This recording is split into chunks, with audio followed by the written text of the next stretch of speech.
బాబాయ్ నమస్తే బాబాయ్, మీ పేరు? నమస్తే, వీర్రాజు అండి నా పేరు. ఇప్పుడు కూటమి ప్రభుత్వం అధికారంలోకి వచ్చింది, చంద్రబాబు నాయుడు గారు ముఖ్యమంత్రి అయ్యారు. చంద్రబాబు నాయుడు యొక్క పరిపాలన 2 నెలలు ఎలా ఉంది?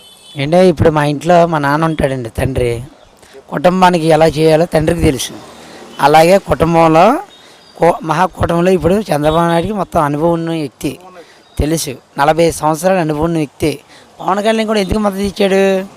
నా తండ్రి లాంటి వాడు స్టేట్లో ఏదైనా దేశంలో కూడా నాయకుడు ఎవరైనా ఉన్నాడంటే చంద్రబాబు నాయుడు అని చెప్పి ఆలోచించి మంచి ఇదిగా చేసి ప్రోత్సహించి ఆయనతో కలిసి తిరిగాడు, గెలిచారు. ఇప్పుడు ప్రతిది కూడా ఓ పద్ధతి ప్రకారం వెళ్తున్నాడు. రాష్ట్రంలో వ్యవస్థ ఎలా ఉందండి? ప్రతి వ్యవస్థ నాశనం చేశాడు. అవతల ఉన్న ప్రభుత్వం జగన్ అనే వ్యక్తి నాశనం చేశాడు. అలా కాదు, అలా చేయకూడదు. మనం పర్ఫెక్ట్గా ఉండాలి చేయలేదు. ఎందుకంటే చంద్రబాబు నాయుడు డిగ్నిటీ వేరేగా ఉంటుంది వ్యవస్థ. ఆ వ్యవస్థ ప్రకారం ప్రతిది కూడా ఏ లెక్క ప్రకారం ఆ లెక్క ప్రకారం వెళ్ళి జాగ్రత్తగా చేసుకుని వస్తాడు. అది కరెక్ట్.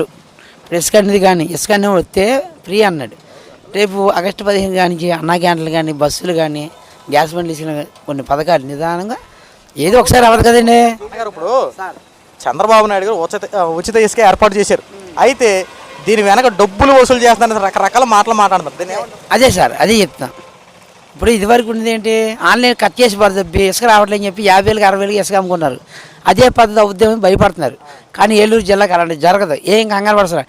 టాప్ మిస్త్రీలు అందరూ పాలాభిషేకం చేశారు ఆల్రెడీ, మొన్న చేశారా. అంతకన్నా ఎక్కువ అవుద్ది ఇప్పుడు, ఎందుకంటే అంత వ్యవస్థ ఉంది. ఆయన జాగ్రత్తగా చేసి మన స్టేట్ కాకుండా తెలంగాణ స్టేట్ అని చెప్పి ఆపుతున్నారని చెప్పి కూడా చెప్పారు. ఆల్రెడీ అయింది అది. అలాగే ఉండదు. మొత్తం అత్తిపద పథకం బాగా పెట్టారు.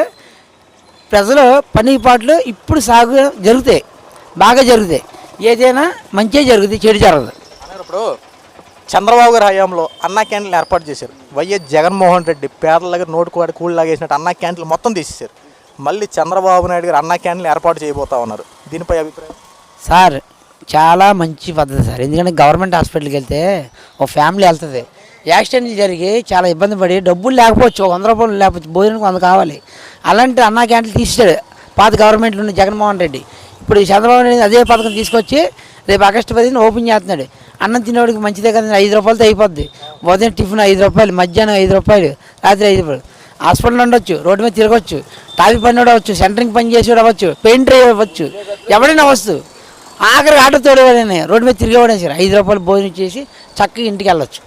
అందులో మంచి పథకాన్ని ఎవరు చేస్తారు సార్? మంచి పథకం పెట్టాడు. సూపర్ సార్, అది సూపర్ సార్. 10,000 ఆటో 10,000 వేసింది, అది కాదు. ఎక్కడికెక్కడ పోలీలు తెంగుతున్నారు కొంత. అడిగి 10,000 అడిగి ఇంటికి వెళ్తున్నాయా? 10,000 వేసారు అనే పేరు వస్తుంది, అది తీసుకుంటున్నాడు. అది కాదు వాస్తవం. అది అంతకుముందు చేసిన ప్రభుత్వం ఏంటంటే చేతికి 10 రూపాయలు ఇచ్చి